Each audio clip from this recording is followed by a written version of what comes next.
Just when you thought you didn't get enough, well, I'm back. And so is the mock draft. We got to look right now, today, what this scenario could look like as we move forward. This is a mock draft Thursday here on Locked On Chiefs. From the land of the free and the home of the Chiefs, this is the Locked On Chiefs podcast. Welcome back in, everybody. Thanks for making us your first listen. Make sure you hit another Locked On show for your next one, maybe the Locked On NFL Draft show. I think you want to get in on that information.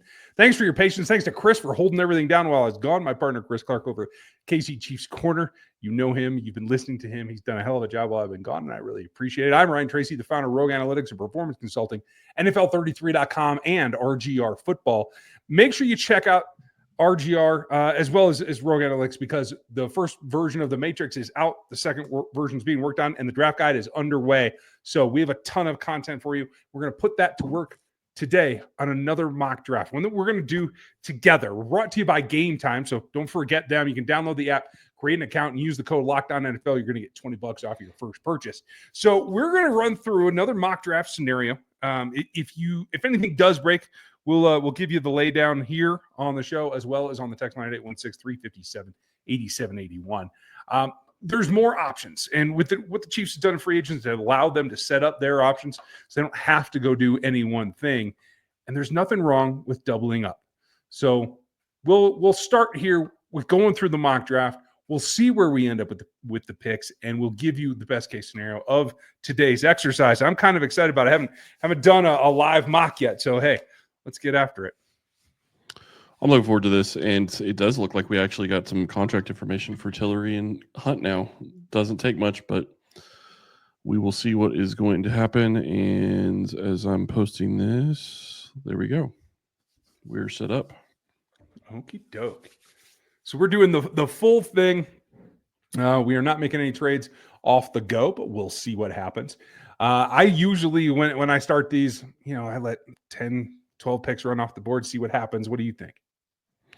Yeah, I think I got down to about 25. I think in this one I'm going to go to 20, maybe 22 before I try to stop it, because I don't think that we want to go much further than that. I want to see kind of what happens. So, you ready to go? Yeah, let's do it. All right. Let's see. So obviously the Chiefs aren't going to be trading with the Denver Broncos, but got about where I was wanting. I said around 20. So yeah, well done.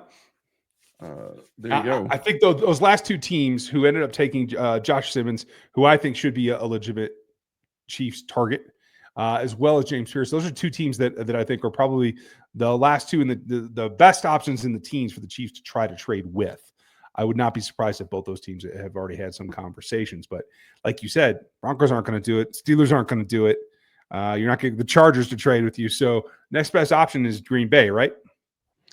Yeah, Green Bay, Minnesota. I don't think Houston is going to do it. And surprisingly enough, obviously, it's always possible that Buffalo would, but considering they're picking 30, I don't expect that that's going to be something that will happen this year. Now, I'm of the mindset at this point, given that they filled most of the holes, there's no reason that we have to go search out for a trade right now, other than a couple of tackles are off the board, a couple of defensive tackles are off the board. If you want to get a prime player, it's still on the table, right? Yeah, the problem is you're getting really close to not having prime players on the table. So that's kind of where you're sitting right now. And while this class has depth, especially in the positions that the Chiefs need along the front, elite players are maybe not as thick. And quite frankly, after doing a lot of the draft film work while I've been on planes for the last couple of days, the offensive line group is maybe not as high end as the last couple of classes. So there's some questions there about, do you really want to put in picks and get after it right off the get-go and go ahead and explore not taking 4 picks in the top 100 and using one of those to move up? Is that what you're thinking here? Yeah, I think it really is just going to depend on who's there. So I think that's really going to be the big key. Is it going to be a situation where there's somebody that they think is a blue chip prospect that they would want to give up a 3rd or 4th round pick for, They have basically one of the last picks in the third round and a pick at the back of the fourth. And they also have the 2-2, so they do have options to move on or to move up if they need to. Well, I would say give it a whirl if you're feeling like you want to jump at it with Green Bay and see what's out there. All right, so let's go and take a look at Green Bay as our option for trading. 23rd pick. Obviously, you're going to be giving up 31. What would it take to move up to 23? 95 would definitely get it done. What else can you get back? 133 won't. That would work. Oh, well, sorry. Never mind. Yeah, that would work right there. So, folks, if you don't know, PFF has pretty much the simulator of choice at this point. We are using it, and so you do have the ability to add bonus picks, et cetera, into both sides of these deals. Yeah, so this one would be trading 31 and 95 for 23 and 124.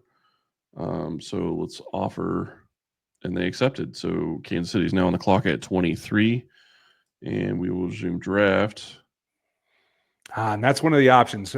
Right off the board there, at pick 20, those Denver Broncos decided to take one guy that I think is the sleeper pick for this team at wide receiver, because I think if you put Ibuka into this offense, you open up all kinds of options with a 4 wide receiver set that can get it done against just about anybody. So tough to see him go, but it does open up what I think are 2 very, very good options that the Chiefs will be very interested in. Yeah, and I'm going to be curious because wide receiver in the first wouldn't shock me. I think that they need tackle more, but at the same time, they're in a position where they can do whatever they really want at this point. So can't really argue if they want to go that direction. But obviously that guy's not available right now. So you have Luther Burton III, which I know a lot of Chiefs fans would appreciate. Kelvin Banks, Cam Ward's still somehow on the board, but there's no chance that's happening. I missed the top of the draft. I don't know what happened here. Yeah, there's no chance he's here. Walter Nolan. I still don't think there's any possible way that the Chiefs are going to be looking at running back in the first round, especially if they trade up. So to me, I think that this is probably got to be a tackle would be my thought. I agree. And Kelvin Banks is my number 3 tackle on the film grades. And while he hasn't done the Pro Day extra, so in the draft guide, I expect that he will be probably my top 3. He will be in it. So I think that's a great value. And if Josh Simmons couldn't make it here, the Chiefs do get a good one if they go that direction. So let's go ahead and take Kelvin Banks, and let's see what happens as it rolls around. And the cool part is now you have Jalen Moore that they hope can ascend into a starting level player. And now you have Banks that you expect to ascend into a starting level player. And that is maybe not the best position that you're in for this next season. But you got to remember, there's next season as well where you have a hefty price tag on your right tackle and you have to make some decisions. And Kingsley Suamataia may end up being your left guard.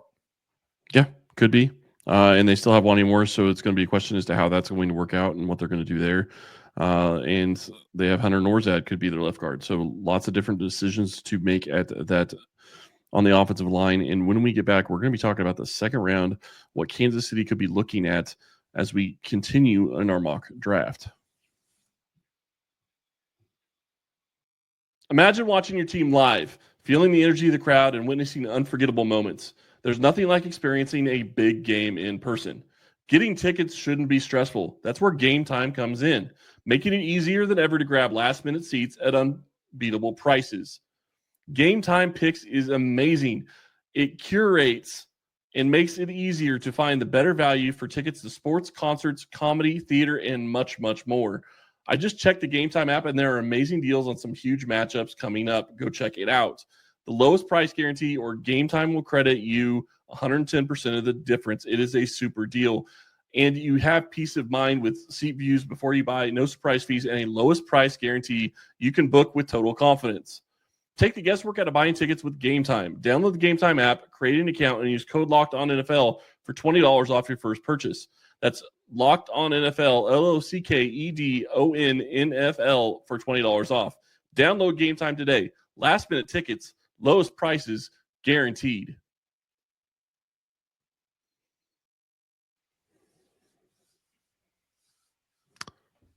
And here we go, looking at round 2. A familiar faces on the board.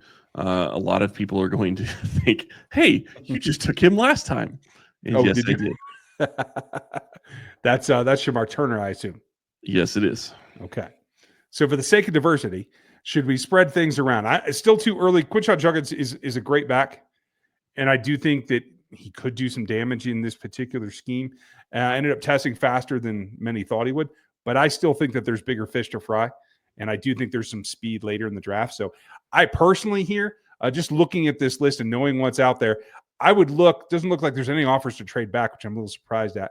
But Norman Lott provides you, I think, another interior presence that can help rebuild that defensive front on the inside next to Chris Jones. And I like the concept of him playing opposite Jones on the inside. Okay. Any other names that stick out at you here? Kyle Kennard's an interesting guy. I love the Mason Taylor fit, but I don't know that you can invest this pick in it. We could come back and talk about him in about 3 picks, though. I was going to say, you could. I mean, to be fair, I don't really know that 63 and 66 really makes a big difference to me. If you think he is a player you would take at 66, I consider him at 63. But I get what you're saying. The other thing, and I kind of talked about this when I did my mock draft on Monday, I don't know that I see them taking a tight end early because they have Wiley coming back. They already have Noah Gray, and you have Kelsey for another year. So could they take a tight end? Yes. I just don't see it happening early. Yeah, it's kind of a stretch. This section right here, if you're locked into a couple of players and they go off the board, that may be the fallback point. So I think you have a reasonable point, but I'd keep an eye on him just in case. I think the best available right here that can help them is Norman Lott from Tennessee. All right. So let's go Norman Lott. That gives them a defensive tackle. That is what they need, and they're back on the clock right about now. So Judkins goes. That's not much of a shock. Shamar Turner, a lot of questions about his production. Certainly has the ability, has the length. Doubling up here might be at the defensive tackle spot might be interesting to some folks.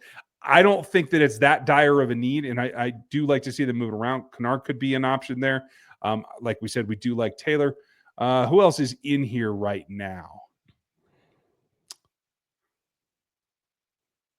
Birch, Trapio. Yep. Embo. Terrence Ferguson's an interesting option as well. But again, we're getting into positions that aren't high on it. I think really what we don't want to let slip is if there is a corner that fits that allows them to rebuild their depth. So I would take a look at that position group. I don't see any corners that are popping up here. Yeah, but that's just PFF's ranks. That is PFF's ranks.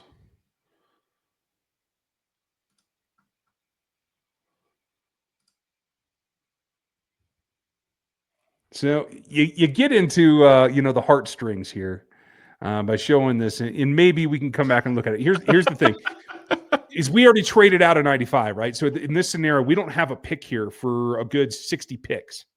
So trying to get either Jacob Parrish, Kobe Bryant, or Melo Dotson, the 3 corner prospects from the area is a long shot. Dorian Strong is going to be attractive to some people, and I don't think that would be a bad pick at all. But what I would say is there's 3 offers on the board. I would take a look at it and trading back from 66, see if we can pick up another, something in the 110s or something like that. Would you go back 80 and 117 for 66? I would probably consider that. If we can get old Ballard to do it, and he would. Maybe give us 151 too. Whew. There's somebody their algorithm thinks he wants. Now that's a long way to drop back. What do you think about that? That is a long way to draw back. I'm torn, honestly, because that gets rid of the chance of taking 4 guys in the top 100, which generally speaking, teams don't get a chance to do very often. So, but there's value in being able to move back to and get an extra pick or 2. So I could see both sides of it. The other thing is this gives you coverage of more area because you already traded away 95. You don't have it anymore. So now you're in a situation where if you pick at 66, you don't pick again until 124. Mm-hmm. That's my concern as well. So I do think that that's a big question. And I would change that to 151, and I'd give him back the seventh. So I don't know that we need to make 17 picks in this draft. And bada boom. So Chiefs move back to 80 and 117 off of 66, giving us still three in the top 100, and then get 117, 124, and 123. That's some early day 3 picks that I think are valuable. We'll get into those coming up next.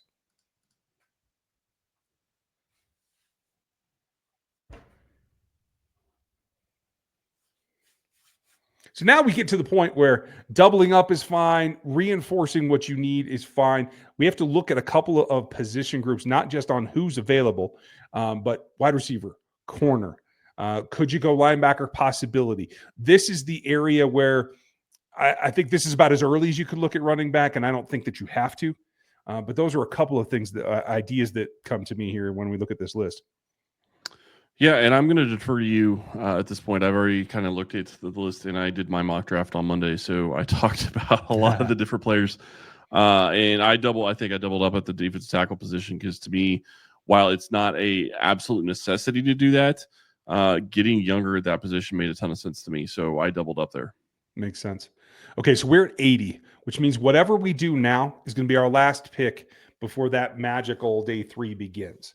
So let's take a look. Scroll down. I'd like to see a little bit more defensive front strengthening, maybe a wide receiver if it were a good fit.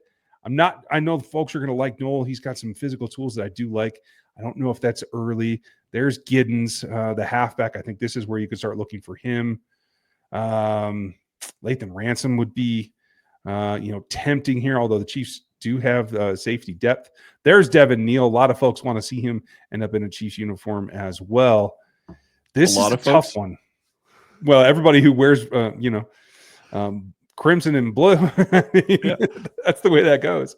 It's a good segment of the audience, I have to think.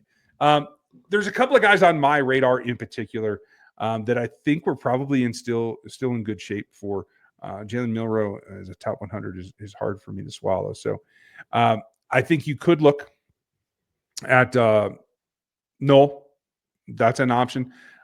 2 other guys that I do think stand out to me would be the corner group that we were just looking at of the local guys, as well as I did look last week on RGR and looked at the interior / outside guy, Jalot from Louisville. I think he's a Spags guy through and through. He's somebody that I would consider here, but we need to make picks. So unless we want to trade back again, I would look at either corner or wide receiver. And so I'm leaning towards corner. You want to go corner. Okay. Well, let's look at corner and wide receiver since you mentioned both of those positions.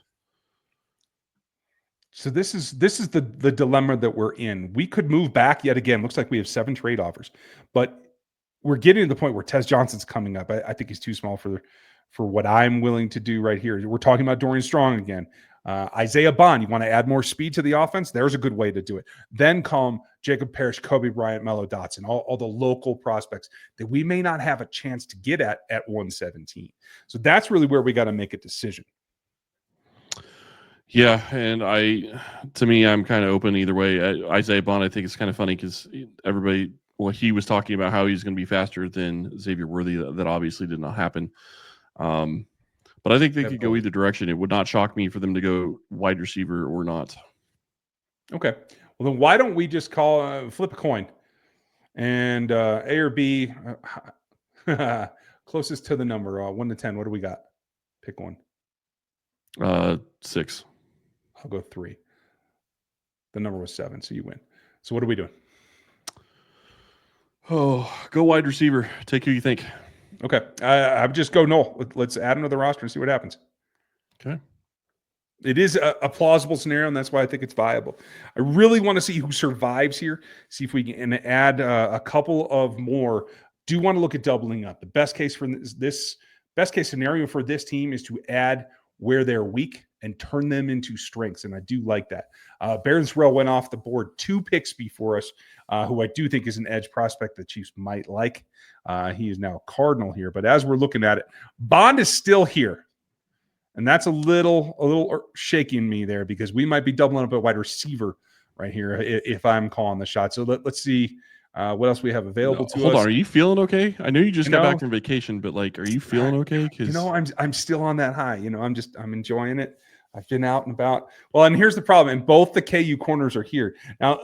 I think Mello might have a better chance to get early playing time, but I do think Kobe Bryant is a playmaker. So I would say either go speed and get Bond or take Kobe Bryant is probably what I would do. Okay, so my problem with going Bond is that gives you, 6 wide receivers before you even start talking about a returner? Mm-hmm. I just can't imagine that they double up at the position unless they're going to be moving some on from somebody that they already have on the roster, because they don't generally keep more than six wide receivers. Mock chalk it is. Yeah. Which direction? Just for fun, let's take Mello. I said Kobe a second ago, but we might as well change it up, right? We get another pick in 7 picks, and we're going to blast through these last few, folks. Don't worry, we're going to get you there. Don't need a quarterback. Jonas Sanker is not a prospect that I really want to look for. You want speed in the backfield. Jaden Blue can run. Now is a good point to do it at 124. You could add another Texan. I'm not trying to do that. Tootin is the fastest guy on the field. That's a viable prospect here, but we can probably get him with the next pick, as we probably can. My guy from CSU, Tony Horton, I do like his game.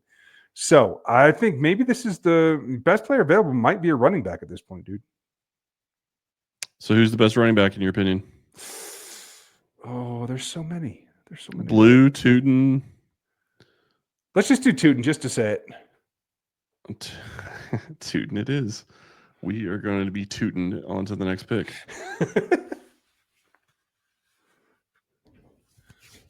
And that 133 Blue's still there. It's crazy. Okay. So as we scroll down, we're going to get looking to Horton. I do like. I think he'd fit in this offense. Zy Alexander is a corner prospect that we could get used to, but we just took one, so we probably don't need to go there. Samian Jones.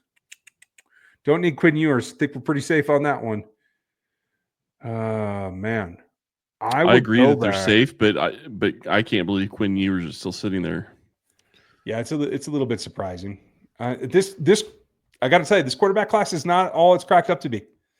I think it's going to be kind of crazy. I don't think it's going to be as bad as the Pickett class with our own Bailey Zappi, who is part of that. I did have him as top 5 quarterback, and he did go in the top 5. I'm just saying this class might be nearly as weak. Anybody else stand out to you? Not many, unfortunately. I do like Billy Bowman, but that's later. I mean, we are at 133 at this point, yeah. So we're to the point where we want to look at fit more than anything else.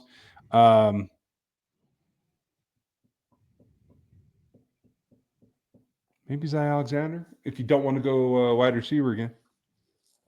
Or no, go with Jones. Go Savion Jones. Well, you got Horton, so it works just fine. You said it after. I was already clicking it. So, okay, back on the clock at 151.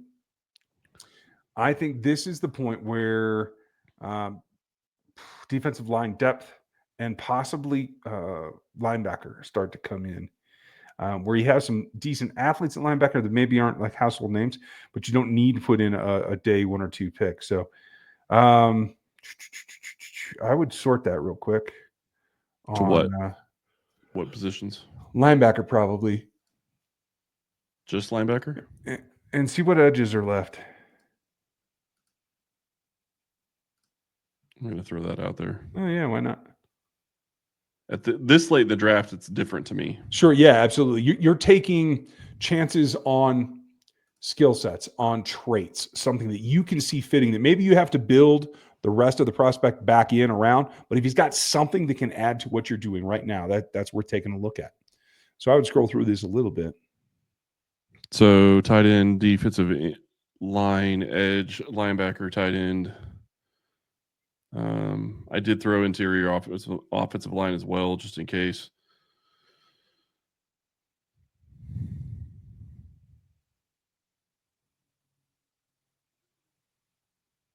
Anybody jumping at you? None at all. So I say fire away 150 with your favorite pick. And one, well, I don't have one. That's my problem. My favorite pick would be going and getting a guy that I know that everybody would be giving me a hard time about. Well, do it. That's what these mocks are for. Oh, he's gone. He went the pick before. Never mind. Oh, you like that dude, huh? I think that Kansas City needs to try to get a guy that they can maybe trade for a pick, and I think Andy Reid still has the ability to develop quarterbacks. So to me, when you have as many picks as we've done in this draft, and he's still sitting here in the 5th round, it makes sense to me to at least look at it and consider. So fair enough. All right, narrow it down. Give me an AB, and I'll make a call for you. Give me a linebacker. Kobe King. Yeah, there you go. And now they wait. Yes. Now, wrapping up this draft, and again, we were able to double up at a position, and not the one that I expected to when we started this show, but making what is now a weakness or a need that much stronger by throwing some bodies at it. We've seen that over the course here. I do think the Chiefs are going to continue to look at the things that have them weakened, either defensive interior, offensive line. Guys that have versatility in here, I think, are going to be, especially at this point in the draft, going to be gold. Core special teams guys, too. True. Like Mickens. There you go. Now, I may have just ruined myself because there's 2 Nebraska products that should be, and one of them just went in Ty Robinson, and now I'm disgusted with myself. But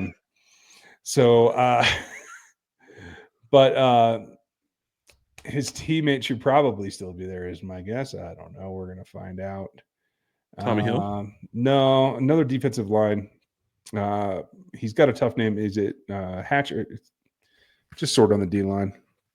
And I'll be able to tell you. Interior or? Yeah. There he is. Hutmacher. That's his name.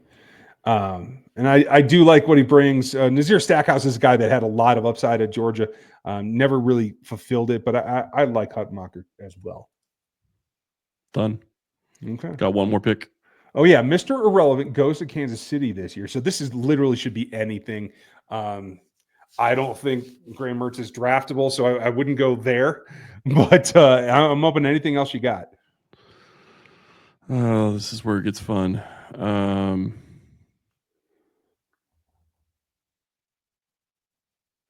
trying to think of any positions that I feel like they really need depth at. And, like, I don't. Tight end, interior defensive line, but I don't really see any of those guys either. Yeah, we just took one too. Here, yeah. Jabbar Muhammad, give him a shot. Okay. There's your draft. Okay. Now, this is just one scenario, folks. We're going to do this constantly here as we get ready for this draft. And I'll have more information for you as we go. Over at Rogue Analytics, the draft guide will be out. The Athletic Matrix version 2 will be out. Version 1's out right now. You can go get it. And if you purchase it now, you'll get the update and all that. Start off with Kelvin Banks as we traded up to 23.